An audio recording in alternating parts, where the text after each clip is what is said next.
Alors, Karine Gloanec-Morin, vous êtes membre de la commission agriculture et développement rural au Parlement européen. On l'a dit, la PAC est nécessaire, mais souvent critiquée. Faut-il la réformer? Il faut la faire avancer vers une agroécologie qui accompagne mieux aussi la dimension et la transition écologique. Mais la PAC d'aujourd'hui, elle accompagne déjà la transition écologique, pas énormément dans le cadre du premier pilier dont parlait tout à l'heure la personne qui donnait des chiffres sur la PAC. Hein. La plus grande partie de cette politique, elle concerne des aides directes. Et vous voyez que pour les grands céréaliers, comme ça concerne l'aide à l'hectare, les agriculteurs qui sont bien sûr sur de grandes surfaces d'exploitation, ils sont plus avantagés que les petites exploitations, comme on a vu. On a entendu Voilà. dans ce reportage cet agriculteur dire que finalement il recevait plus de primes, plus de PAC que de revenus.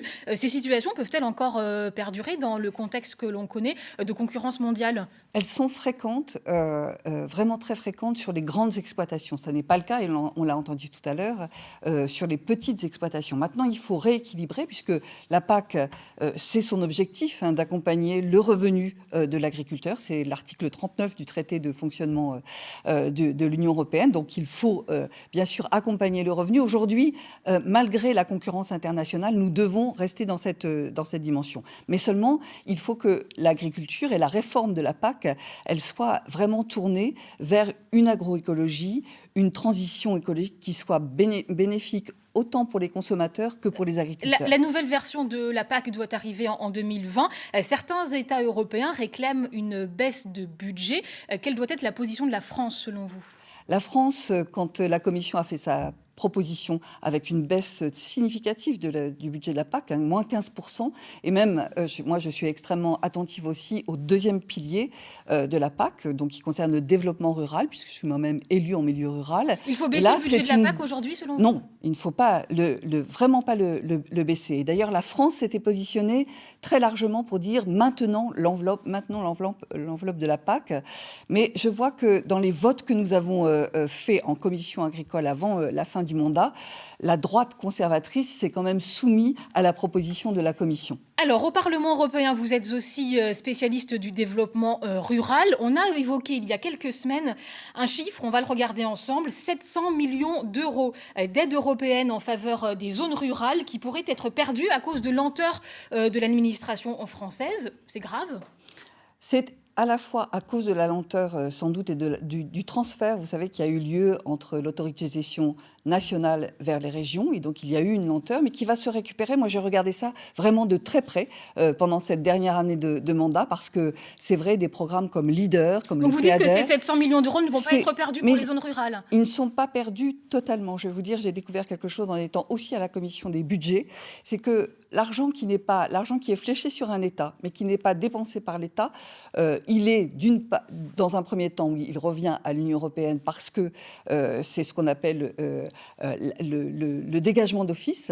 Il revient à l'Union européenne, mais il retourne finalement à la fin de la période de 7 années, vous savez, qui encadre le budget de l'Union européenne, il revient aux États. Donc, interrogeons-nous sur la manière dont nous devons faciliter vraiment l'accès des acteurs sur le terrain à ces fonds. Alors, vous êtes Karine Gloanec-Morin, candidate sortante aux élections européennes, 14e sur la liste PS Place Publique menée par Raphaël Glucksmann. Selon un dernier sondage, cette liste passerait en dessous de la barre des 5% aux élections européennes. Ça vous inquiète? Ça nous inquiète énormément, bien sûr. C'est tout à fait inquiétant.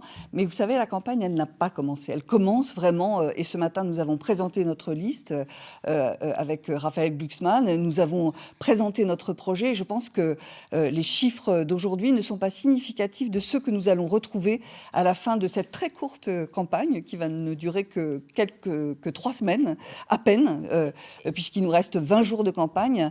Mais je pense que nous avons vraiment tout à espérer que d'abord de progresser. Quand on est si bas, de toute façon, on ne peut que progresser. Ça nous incite aussi à être sur un message qui est extrêmement clair sur ce que nous souhaitons pour l'Europe qui arrive. La nouveauté de ces élections européennes, c'est le mode de scrutin qui change. Les circonscriptions interrégionales sont supprimées au profit de listes nationales.